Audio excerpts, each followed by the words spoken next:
Hello everyone, I'm Guillermo from Fortivo Music Channel and welcome to Music Talks, our video podcast series. These are relatively short interviews with prominent people from all walks of life who don't work in the music industry, but who are in many ways impacted by music. Today we're going to take a nature walk of sorts with Daniel Fox, who is a self-described ape squared, that's APE squared, or artist-author, photographer-philosopher, and explorer-entrepreneur. His book, Feel the Wild, is a stunning collection of photographs and writings, creating an intimate and powerful story about nature and our relationship with it.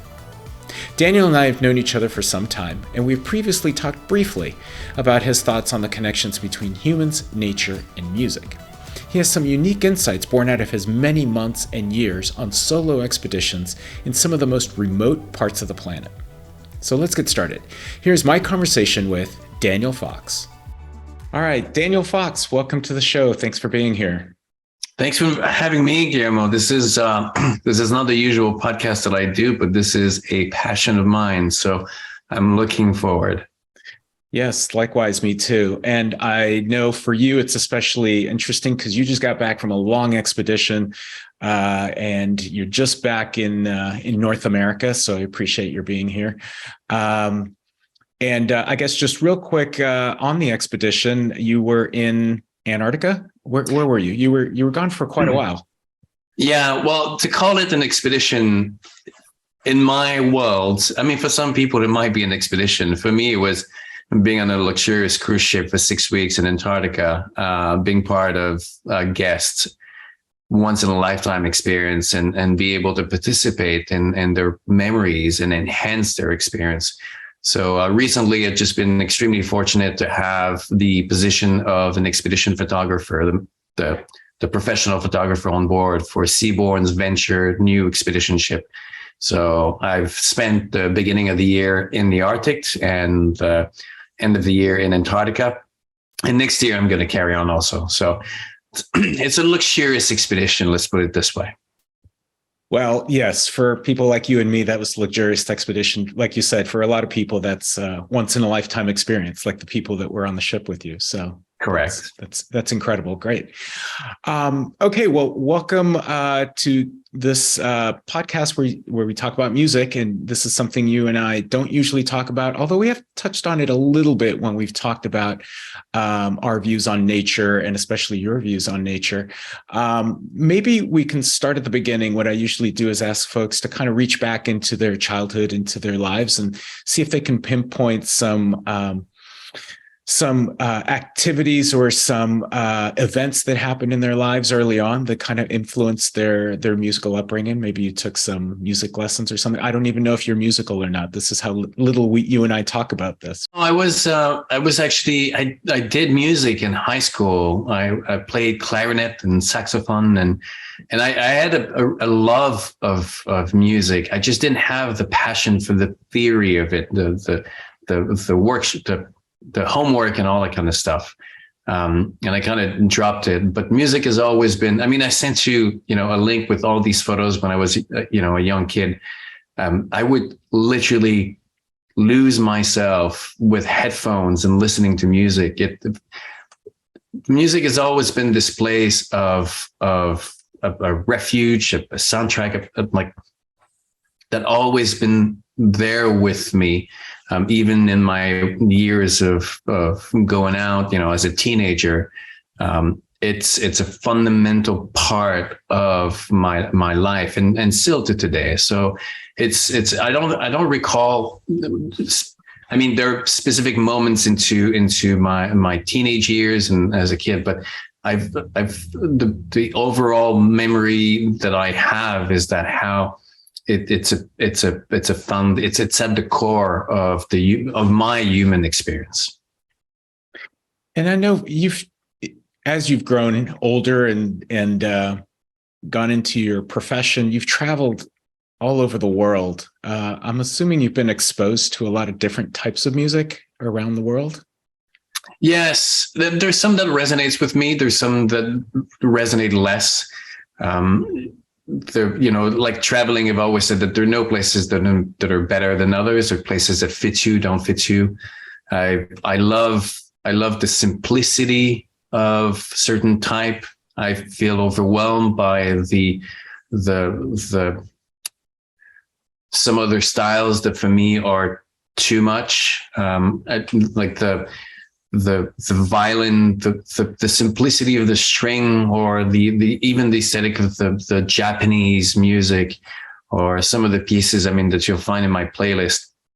M83 is one of my favorite artists, but ultimately what captures me is the emotion of the music. I'm not an intellectual music aficionado. I'm really, like, it has to connect to my feeling, to my heart, for me to like it. So that's why I have a broader range. And I'll admit, there's some popular pop artists that I like, because there's something to it. But yeah. Yeah. You say you're not intellectual, but you may be philosophical about this, because I know in a lot of your work with nature, you see a lot of connections in the natural world, right? Between music and nature, and music and humanity, and you've incorporated it even into some of your own videos and some of your own work. So maybe on a philosophical level, do you have a sense for why music is so important, or why it conveys these emotions for humans? Yeah, I mean, you saw the my Power of Nature presentation, and I allude in that video how music is our connection to the rhythm of life. Is this, there's this rhythm that connects us to our heartbeat or to our lungs, this constant regularity of life. But then you have these disruptions, the notes and all, and that is really the richness of life. And I think that their brain tries to rationalize the world, but then the music is this kind of shortcut, that this bypass that like overtakes the brain and connects us to the emotion and to the moment. And I can look at a movie and have absolutely zero emotion to the scene that I'm looking at. But then with the right soundtrack, I go from like totally disconnected to bawling, because I'm a big crier when it comes to movie, but I'm not a crier just for the scene. I'm a crier when suddenly the music just connects me to, bypasses my desire to rationalize and just connect to that emotion. And then it just creates an entire scene and the power of it. So I think that's the power of the music. It's just, it connects us to this core of the human experience that's been uniting us for thousands, if not millions of years. So as beautiful as that was, now I want to go back to the movie part, because I got stuck on that part, because you reminded me years ago, I saw this video, and I don't even remember where I caught it, but it showed on the screen, it showed the same scene being played out multiple times. So it was like a 1 minute snippet of a scene. And each time it went through, it had a different soundtrack. Okay. And based on the soundtrack, even though it was the exact same scene, it could be a horror movie, it could be a drama, it could be a comedy, it was like all over the map. And it was crazy how just the soundtrack itself really changed the whole mood of what you were watching and listening to audio wise. Absolutely. I mean, it creates a context. I mean, I've written this story about the power of the voice. Like I think we take our voice for granted, and we take the sound around us for granted. Sound. I've been in a place, like even in Hawaii, I was climbing up a mountain, and I got into this location where somehow sound had almost disappeared. It was this vacuum, and it felt so bizarre, because sound constantly allows us to feel connected to our environment. We hear, like we feel our presence through the sound and through the sound around us, but also our voice reflecting to us. Being in a place of vacuum, it's a really, really bizarre experience, because you feel totally disconnected. And the power, the voice and the music is that there's an energy, there's these vibrations that are much more powerful than we think of them. And music and these, I mean, this is the talent of composers, hence Zimmer and all these artists that are able to create an audio experience to a moment that would be simple or okay, but taken to a level that is just beyond what we can experience just by connecting and reflecting the power of that scene. So yeah. Well, speaking of connecting the sound and the power of connecting that sound to the visual, I know in a lot of your videos, especially your nature videos, you also incorporate music into them. So I was curious as I was watching them, how do you go about choosing what music to put to what visuals? And then also, I guess, walking that fine line between having the music support the video, whereas if you push it too far, it becomes the visual supporting the music, almost like in a kind of traditional music video kind of thing. Yeah, it's always a fine balance. And in fact, I have to say that I've always, I've never done my videos for commercial reasons, but I've always loved using commercial artists for these videos. I don't like using free royalty music because they don't have the depth that I'm looking for. They're generic, they're superficial. It's like a, like mass market piece of instrument. But the artists, what I listen to, it's a deeper level. And when I listen to them, I think of an experience. And when I experience that on the field or in the wild, then there's a connection that happened into my head. In the same way that for every solo wilderness expeditions that I've done, there's always been this moment where there's a light, there's a switch, that goes on, and then suddenly I see the pattern, I see the connection, I see the insight that now I want to go back and I want to craft a story and I want to share it. So I don't know how artists connect the dots, but it's I guess we have this place in the back of our mind or in our heart where we connect to a visual or to an audio until we find another piece of the puzzle. And then after that, we want to connect them because we find the same kind of resonance between those moments. So, but there's always that pairing that constantly is matching. When I experience life and experience it with the soundtrack in my head, in the same way that when I experience a song, I experience it with a scene, because for me, they go hand in hand. Well, since you mentioned being out in nature, when you're on these expeditions, true expeditions, right? When especially for you, when you go solo in a lot of these remote places, do you find yourself with headphones on listening to music, or do you take off the music and immerse yourself in nature, or a combination of the two? Do you go back and forth? It's definitely a combination of the two, and I have to thank technology for that, because the first time that I went, and I was in my teenage years, and I went on a backpack trip. I was carrying my yellow Discman and a giant bag of CDs that got scratched throughout the way, and it was like half of the weight of my back. And now you got the iPhone, or you got whatever player, and you can have all the music in the world. But I will end up often listening to the same song on repeat over and over again. I have memories of kayaking in Argentina in the wind and having Pink Floyd. What was it? I did give it to you in my playlist. Hold on 2 seconds. Coming Back to Life? Yeah, Coming Back to Life.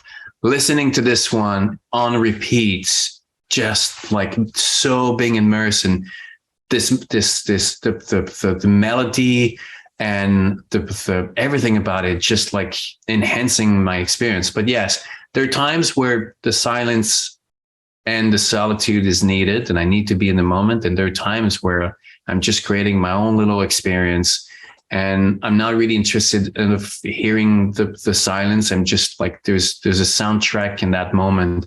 And I'm listening to it, and thank God to technology, because now, just a pair of headphones and you're on the water, you're paddling for 13 hours and you got the music with it.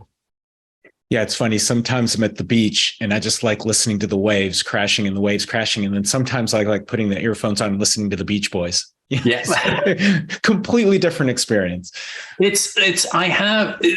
need a certain, I'm extremely attuned to all the stimuli and the senses around. And, it's a blessing and a curse, because you're able to connect to something that is extremely subtle, but at the same time, it makes you aware of everything that is subtle. So when I work, I need to create the space where it kind of creates a buffer around me, which, sometimes is annoying for my wife, because I always have the headphones on me. But I need the sound, I need the music in the back, and they will create this energy.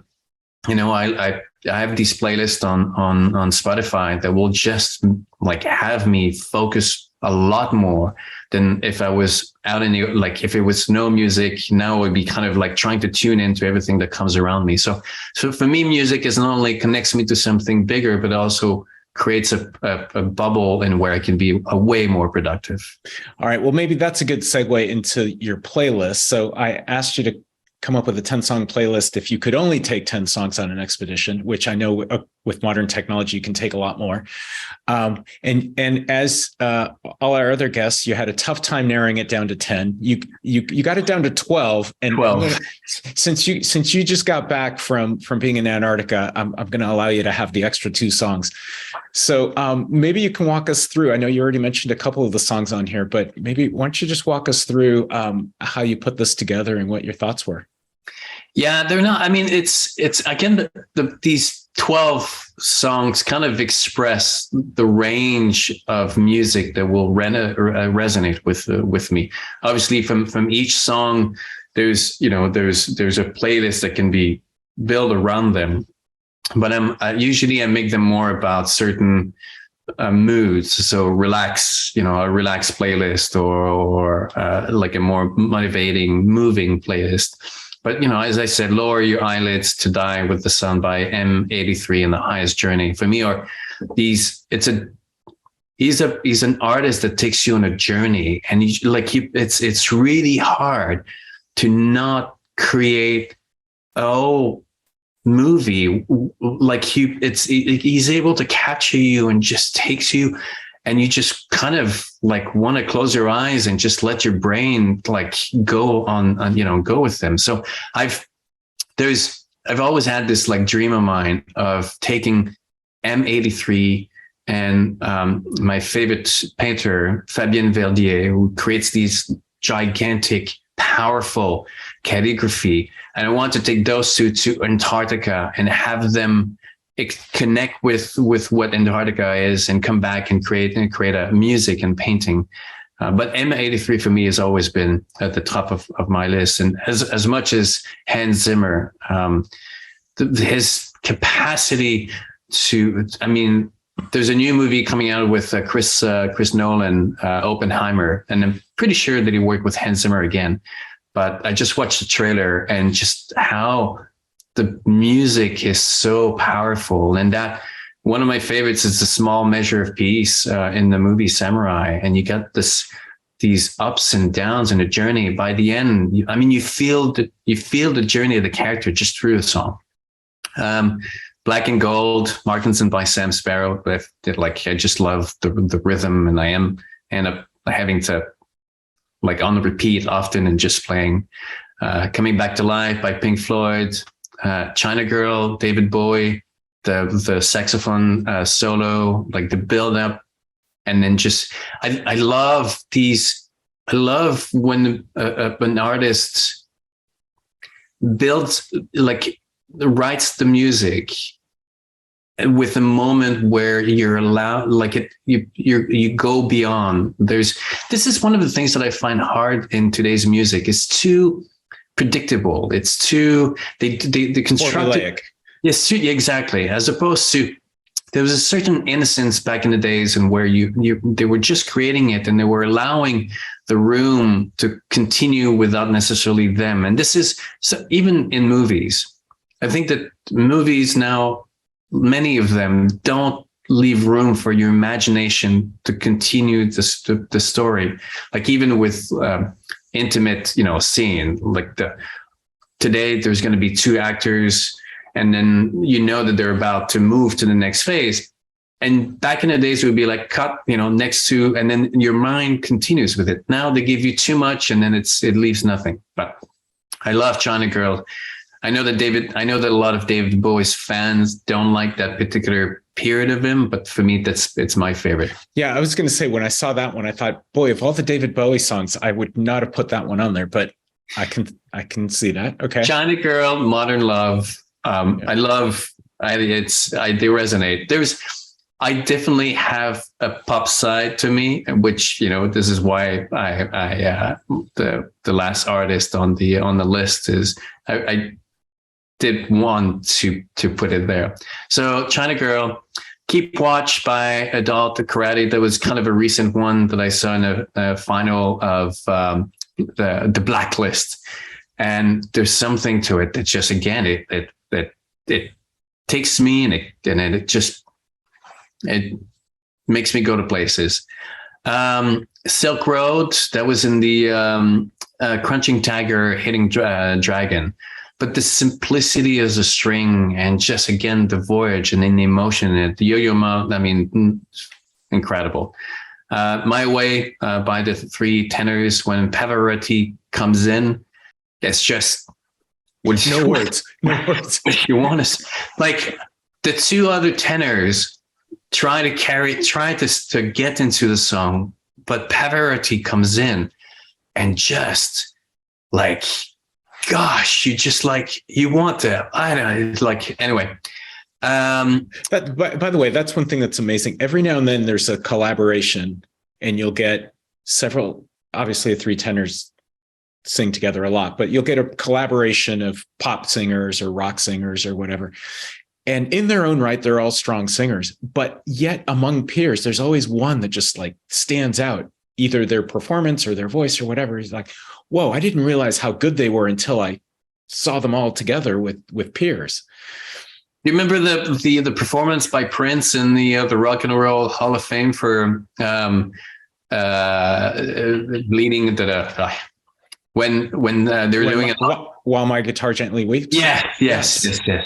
And he basically, he got Tom Petty and they're all singing, and then he kicks in, and you go, oh my God, like just. It became the Prince show. Yeah. It becomes a Prince show. Yeah. And like, he was an artist that gave himself, the Super Bowl, the Purple Rain, the Super Bowl, and you got these two giant models that are dancing in high heels in the rain. This for me is the core of the human experience. There's one thing that separates us from the animal kingdom, is our ability to create these experiences that no one else would have. But anyway, you're talking about collaboration. Mercy by Max Richter, performed by Hilary Hahn, who was the violinist.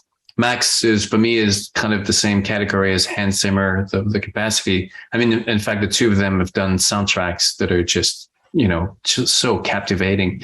But the violin of that song and the build up, and at the end, just the intensity, anyway, one of my favorite ones. Rocket Man, Elton John. I think I've sang this song karaoke style more than anything in the world. I find Elton John, his life, his relationship with Bernie Taupin and how they were able to the luck also. This guy who happens to find the right songwriter, and his capacity to perform, and his passion into it, and is the fact that he survived, through that. But Elton John, obviously, and as you and I were involved in space, Rocket Man always resonates. Of course. And that brings us to the last one, which I think is the most interesting selection for your 12. Yes. So, it took me some time, even as a teenager. There's all like, I've always had a side of me that was pop and cheesy and always living in the shadows because you don't want to come out and say, oh, this is what I like. This is what I watch. But with time, I've become more secure into my taste, and if people judge me with it, that's fine. But I think that even Taylor Swift's last album is a mastermind. I mean, she has a capacity to create songs that are pop, but are honest and authentic. And there's I think that there's a certain maturity. Before, when she was younger, I think that her stuff was a little bit too commercial for me, but this one really resonated as a mature artist who walks extremely well the line between being too commercial, being too pop, being pop, but also being authentic and being emotional. And they make jokes that her music is always her love story and all that kind of stuff. But this is where, for her, it's authentic, and she doesn't have an issue about connecting these dots. And you have amazing melodies, and you have amazing songs that I find myself listening on repeat. So kudos to her, to being able to evolve in her own environment that is constantly pressured by being conformed to the likes and to the numbers of the music industry. Well, one of the nice benefits for me of doing these interviews and listening to our guests talking about their playlists is I get to learn about a lot of new artists and new songs and new things. But one of my favorite takeaways from this is now I don't have to feel guilty about listening to Taylor Swift. So I'm excited. And I think it's that there's a lot more people that have those kind of guilty pleasures where, and I think at some point we need to get over what defines, oh, you're that type of person. There are all these different spices. I think that, even in the food and our experience of food, we love the gourmet experience. And if we have the choice between a McDonald's or sushi, I will always go for sushi. But once in a while, there's a certain attraction to the simplicity of the thing that kind of like makes you happy. And there's no shame to it. Not that I go to McDonald's, no, but I will have these kind of, you just go for a burger and the fries and that's it. Now, I don't want to compare Taylor Swift to burgers and fries, but I'm just talking about the diversity of these human experiences that doesn't make us less or more, but I think it's the richness of, again, the human experience of all these different notes. You have the rhythm, but all these different notes that brings it the complexity of who we are as a species. All right. Well, speaking of human experiences, as we wind down this conversation, so you like to do karaoke? What are your favorite songs to do karaoke style? Oh, The Cure. I grew up. The Cure was my first 1989, my first concert. The Cure, Depeche Mode, Elton John. Just like Heaven from The Cure. Show me how you do it. Nice. It was Depeche Mode, Elton John. Oh gosh, I got to tell you this story, and then we can. Sure. I was on my way to Hawaii last year, and it was an overnight ferry. It's a long ferry. And I'm working and I'm drinking this bottle of sake on board. And I'm listening to Fleetwood Mac. And I got in such a place of dancing that I went up on the tub deck outside, right between the two chimneys where there's no one, absolute darkness, pitch dark. And I have no idea if there are cameras, but I got I got my earbuds on, and I have Fleetwood Mac on repeat, and I spent an hour dancing by myself, just totally in my zone, in my moment. These moments are just, they're mine now. I mean, some people now they'll know about it, but Billy Idol, Dancing with Myself. How many times have I danced on that? Footloose, gosh. I mean, I've so many good memories about dancing. No, it's funny that you mentioned Billy Idol, because when you said you were up on deck dancing by yourself, that's exactly the song that popped into my head. I'm like, wait, were you listening to that or Fleetwood Mac? Or I don't know. Fleetwood Mac, but Dancing by Myself. Yeah, in the 80s. Yeah, totally. Oh my God. All right. Daniel Fox doing karaoke and dancing by himself. Yes. Thanks so much for joining us. And I look forward to continuing our conversations about nature and expeditions, and of course about music. So thanks for being here. Appreciate it. Looking forward, Guillermo, and thank you so much for elevating and diversifying, the conversation by bringing these things that are not necessarily about what we do, but who we are. So thank you. Well, I hope you enjoyed my conversation with Daniel Fox. As usual, we will include all of his information in the description below, as well as his 12 song playlist. Normally we do 10 songs, but we granted him an exception and gave him 2 extra songs. Anyway, until next time, I'm Guillermo from Fortivo Music Channel, wishing you happy listening.